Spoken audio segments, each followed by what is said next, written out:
Nasa linya natin si Undersecretary Gilbert Cruz ng Presidential Anti-Organized Crime Commission, PAOK. Yusek, magandang umaga, si Joel Siweng. Good morning po.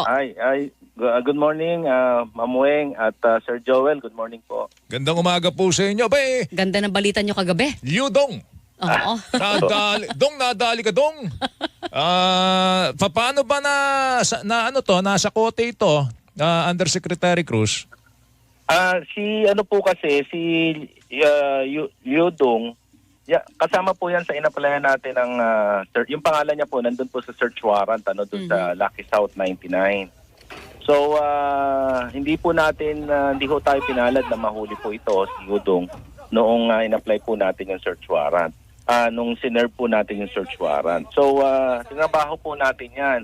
So hanggang kahagabi po, bandang alas 8:30 ng gabi, dito po sa Las Villas de Manila, sa Binyan, Laguna, sa bisa po ng isang mission order na pinirmahan po ni Immigration Commissioner Joel Biado, kasama po namin ng AFP, nag-implement po kami ng mission order. So ito po yung nagresulta sa pagkakahuli po ni Liudong alias Boss Boga, alias Xiaolong, alias Hawhaw. Ang ibig po sabihin ng Hawhaw, yan po yung boss ng boss. Wow. Boss ng boss. Dahil siya ay boss ng boss, ano talaga yung pinakapapel niya po sa Lucky South 99? Sa pag-aaral na ginawa namin, kasi po, dumating po yan 2016, Ma'am Weng. At siya po, simula po noon, nagtayo na po siya ng mga iba't ibang pogo sa iba't ibang lugar dito sa Pilipinas. Meron po dyan sa Region 4, sa Region 3, kasama na po dyan yung Porac at yung Banban. Kasama po dyan sa Region 1, nakapagtayo, at sa Metro Manila. So marami po siyang involvement na mga poguhan na tinayo. So yun po yung naging basis po namin para po siya ay applyan po ng mission order sa pakikipagtulungan po ng Bureau of Immigration. Sino kapit nito? Kasi para, lagyan mo ng patong sa ulo yung mga opisyalis ng gobyerno na umahabol sa iyo. Meron kang pinagugutan ng kapal ng loob, mukha. Yusek. At lakas ng loob. Sino kapit nito? Yun po yung inaalam natin. Nagulat nga ho kami dahil siyam po yung kasamang mga Pilipino nito.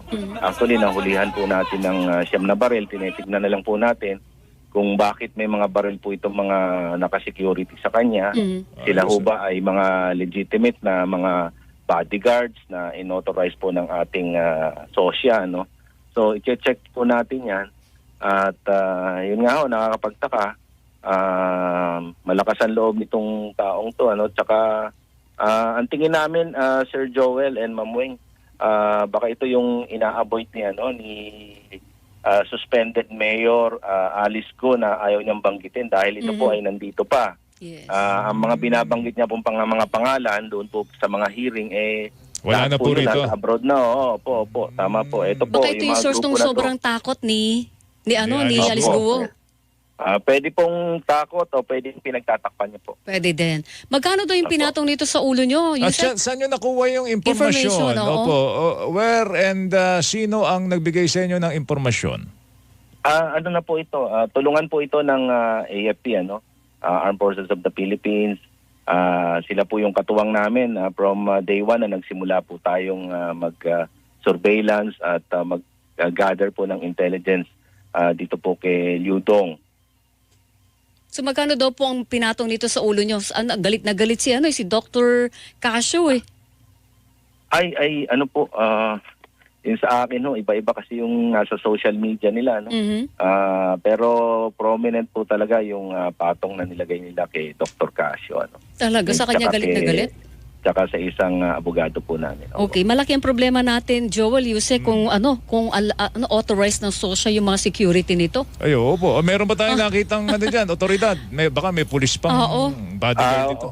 So far, wala pa po, but still, bine-verify pa po natin yung mga totoong identity. Alam niyo naman po yung itong mga to, hindi po talaga nagbibigay ng mga totoong identity, especially po itong mga foreign nationals. Agad sasabihin sa'yo na hindi ako yung hinahanap mong tao. Na kaninong custody po ngayon si Liudong? Nasa Nasa amin po, sa PAOK po. Opo. Ano pong magiging kaso nito? Baka kasi immigration laws violation Opo. ba? Opo. Yun po ang initial na ikakaso. But kasama po siya sa dinimanda natin. So, yung sa qualified trafficking po, kasama po siya doon. Yun. Okay, sige, abangan namin yung development. In the meantime, ano bang mga development pa dun sa ano? Meron pa ba tayong, matutuloy pa ba yung paghukay natin dun sa mga sinasabi nating mass grave? Ano ba balita doon, Ano po Yusek? yun Sir Joel Medyo nagdadalawang isip po kami kasi yung asset po na nagtuturo, nung pinakita po namin yung pictures, sabi niya wala pa pong building sa ganito, hindi pa po sementado yan. So sabi namin ayaw namin manira nung mga na hindi naman talaga magiging sigurado. So medyo pinending muna po namin hanggang talagang hindi po siya sigurado dun sa lugar. Sinasabi niya. Opo. Okay, yung facilities kasi alam ko meron pang mga kaso ito, Weng, di ba? Pero pinag-iisipan na pagka napanalo ng gobyerno, yung Gamitin kaso, ng gamitin na school yan. or government offices. Eskwela o kaya Oo. opisina ng gobyerno. Pero in the meantime, di ba natin pwede miski na gamitin itong parang evacuation center? Kasi tayo na bagyo eh. Opo, actually hinihintay na lang po talaga namin yung magiging resulta po nung hearing natin. At siguro konting panahon na lang po ito. At as far as the claimant naman, Ma'am Weng, wala naman pong nagki-claim kasi alam nila pag nag-claim sila talaga didemanda din po namin sila. Correct. Opo. Kasi pag nag-claim ka, Joel, akin yan. Ba ikaw pa yung boss ng pogo. Di ba, Yusek? Ganun Kaya lang yung wala akong clearly. nagki-claim, ano Sandali, meron pa pong bago natuklas ng Pogo, kakaiba naman. Isang buong resort ang kanilang privately and exclusive ninirentahan. Doon sa Mualbual, sa Saavedra, barangay sa Saavedra, Yusek. Ito po ba yung natiktikan ninyo? Ang alam ko po, ang local po ang nag-asikaso dyan. Hindi po kasi na ipaalam sa amin agad-agad yan. Although nakarating po sa amin yung balita. But check na lang po namin kung ano Papasukan nyo na rin po yung investigasyon dito. Titingnan po namin. Hindi pa naman po sila nakikipag-coordinate. Yusek, baka nakalimutan namin itanong, ano yun, inuupahan yung bahay? Si Liudong, yung Laguna, inuupahan o kanya yun?